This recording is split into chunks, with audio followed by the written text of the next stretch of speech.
Bonjour ou bonsoir. J'espère que tu passes de bonnes vacances et que ton train est arrivé à l'heure. Car aujourd'hui, je vais te raconter l'histoire de Madame en retard. Allez, c'est parti. En retard pour ceci, en retard pour cela. Madame en retard était tout le temps en retard. Par exemple, sais-tu où elle est allée passer Noël? Chez elle, dans sa villa, à la bonne heure. Mais sais-tu quand elle a fêté Noël? Le 25 janvier, avec un mois de retard. Par exemple, sais-tu quand elle a fait son grand ménage de printemps? En été, avec 3 mois de retard. Par exemple, sais-tu quand elle est partie en vacances d'été? En hiver, avec 6 mois de retard.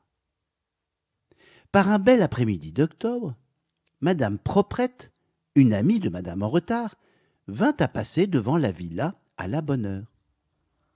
Elle regarda par-dessus la haie et aperçut Madame en retard.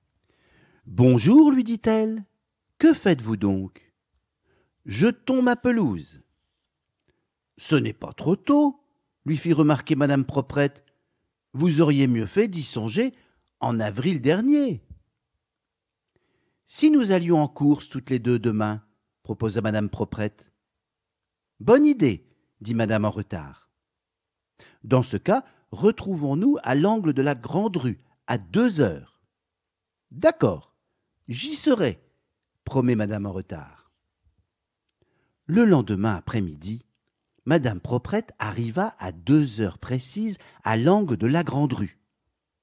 Elle attendit 5 minutes, 10 minutes, un quart d'heure, elle attendit encore.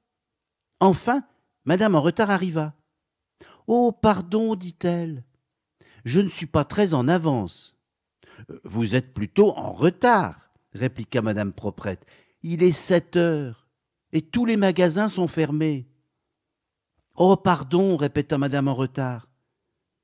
Avec elle, c'était tout le temps comme ça. Un jour, Madame en retard décida de travailler. Elle trouva un emploi dans une banque. L'ennui, c'est qu'elle y arriva à l'heure de la fermeture. Le lendemain aussi. Le surlendemain aussi. Oh, pardon, disait-elle à chaque fois. N'empêche qu'on la renvoya. Elle trouva un deuxième emploi, serveuse dans un restaurant. À midi, M. Glouton arriva. Il regarda le menu. Servez-moi de tout. 2 fois, s'il vous plaît. À 7 heures, il attendait encore. Alors il rentra chez lui. Oh, pardon, dit Madame en retard. N'empêche qu'on la renvoya. Madame en retard trouva un troisième emploi, secrétaire de M. Malpoli. Que ces 3 lettres soient tapées en fin de journée, avant que je rentre chez moi, lui ordonna-t-il.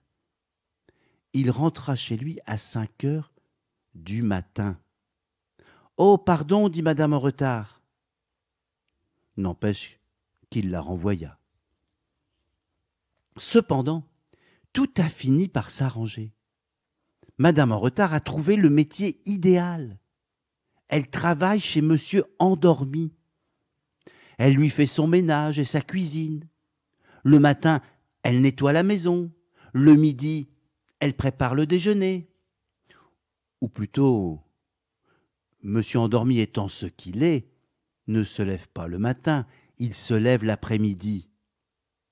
Madame en retard, étant ce qu'elle est toujours en retard. Donc elle n'arrive pas le matin, mais l'après-midi. Donc, Monsieur Endormi, étant ce qu'il est, ne déjeune pas à midi, mais à minuit.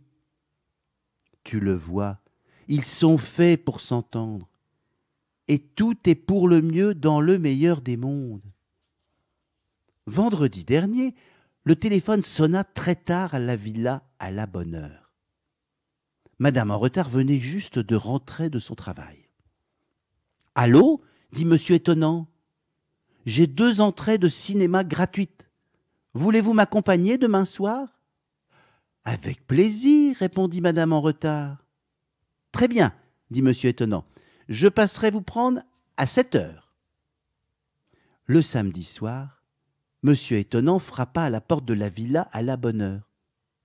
Entrez, dit une voix venant de l'étage. Monsieur étonnant entra. Faites comme chez vous en m'attendant, ajouta madame en retard. J'en ai pour 1 minute. À bientôt et bonnes vacances.